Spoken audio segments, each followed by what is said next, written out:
এবার ঈদ হয়নি সিলেটের মোল্লারগাঁও ইউনিয়ন ইনাতাবাদ এলাকার শহীদ ওয়াসিমের বাড়িতে। তার স্বজনেরা জানিয়েছে, ওয়াসিম হত্যার বিচার না হওয়া পর্যন্ত তাদের উৎসব নেই। ঘটনার পর থেকে একমাত্র ভাইকে হারিয়ে মানসিক ভারসাম্যর অনেকটাই হারিয়েছেন তার বোন শিপা। মহিদ দিদারের তথ্য ছবিতে প্রতিবেদন।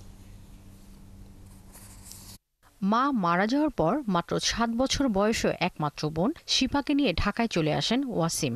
আর্থিক সচ্ছলতা ফেরাতে কাজ শুরু করেন একটি পোশাক কারখানায়। পরবর্তীতে সে কাজ করতেন উত্তর বাড্ডার একটি মুরগির দোকানে।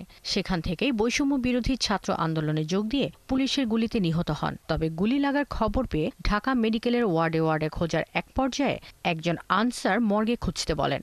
পরে ওয়াসিমের ছবি দেখিয়ে তার মৃতদেহ শনাক্ত করা হয়। তখন একজন আনসার আমার বলছে, ভাই আপনি 4টা থেকে খুঁজতেছেন ওয়ার্ডে, আমরা ফলো করতেছি, কিন্তু আপনি তো পান নাই, আপনার দয়া করে লাশ ঘরে চেক করেন। মোবাইল চেক করে যখন আমার একটার পর একটা ছবি দেখাইতেছে, তখন 7 নম্বর ছবিটা দেখছি ওয়াসিম। এদিকে একমাত্র ভাইকে হারিয়ে পাগল প্রায় তার ছোট বোন শিপা।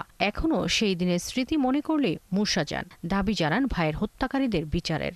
তখন সব মানুষ আছে, আজকে আমার ভাই নাই দুনিয়া, ভাইয়ের বাজার খাইলাম, টেকা খাইলাম, কিন্তু ভাই নাই। ভাই মাটির তলে করা বিচার চাই। আমার ভাইয়ের যেভাবে মাসের বিচার হয়েছে এইভাবে হয়েছে না। ওয়াসিমের পিতা জানান, পিতার কাঁধে সন্তানের লাশের চেয়ে ভারী আর কিছুই হতে পারে না। তিনি সন্তান হত্যার বিচার দেখতে চান।